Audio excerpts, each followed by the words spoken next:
Look, I guess it probably came out of the combination of some frustration, a need and an opportunity. So frustration both with the way that the industrial model of schooling was pervasive in our schools, but was also pervasive in our business, in the way we did business and professional development and meetings and gatherings here at the centre. And I guess challenging ourselves to do our business differently and work differently as a model for how schools might rethink how they do business, the business of learning.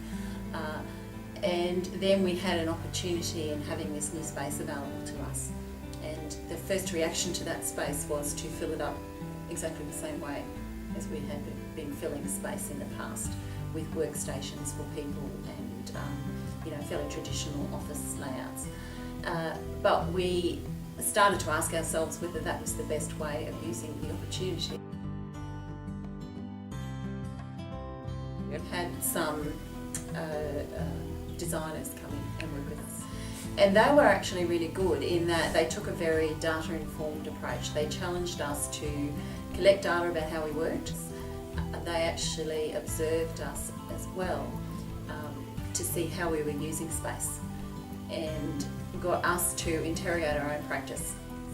But we also took a bit of a theological look at what we were doing and the notions of community, notions of private versus public, personal good, common good, how you could cater for both those things, the notion of community, the notion of collective, the power of collaboration.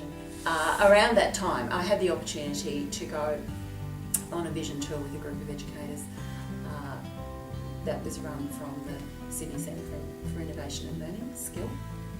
And that involved a group of people, some of whom were educators, but others were architects and designers, going to Europe and visiting a whole lot of sites. Now, some of those were school sites, some of them were workspaces, and some of them were public buildings like libraries, and some of them were university academic sorts of sites. But what I started to notice on that tour was that the same elements of design were coming into all these contemporary spaces, whether they were designed for adults, for young children, for high school students, or as public spaces. So the underpinning design principles were things like transparency,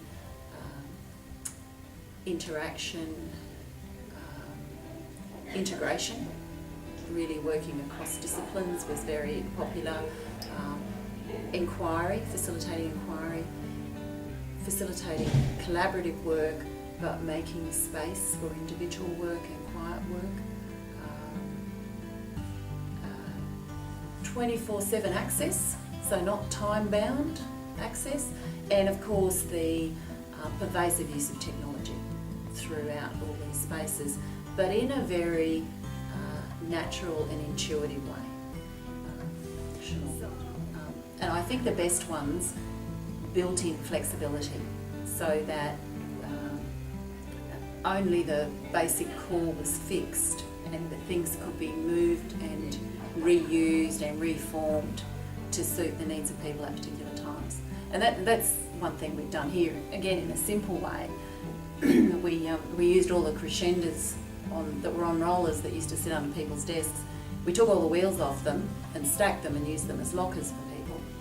And we put all the wheels from the crescendas onto the furniture, so the furniture moves and the crescendas sit against the wall and are just lockers now. So in that way, the space that we've got is completely flexible. Even the big bench near the cafe area can be divided into it's on wheels and it can be moved around and used in a different area. Overall, the spaces are set up for collaboration, and particularly with the cafe area right in the middle of the space. So that's the communal space that invites people in, and we've used the cafe in the centre then to divide noisier spaces from quieter spaces. So managing noise has been quite significant in this space and something we've been very aware of, and also managing traffic and transitions is something that we've given some explicit attention to.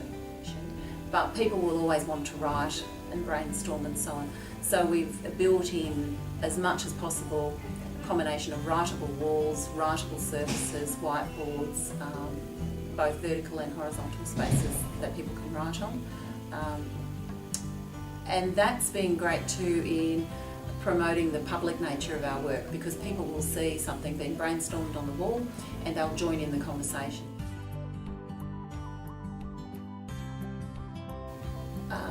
Look, every day I notice something that's going on in this space that could not have happened in the previous space. The constant thing I notice is people having conversations with people in different roles. Look, I love design and I love innovation and I love being creative, and there is a personal investment, but a lot of personal fulfilment in this, because I think as well as being a functional space, it's a beautiful space. It's a simple space, but it is a space that people love walking into, and people often comment on that. They say when we walk in here there's a different level of energy. Energy level goes up, but it's still functional, organised, professional. It makes you want to be here.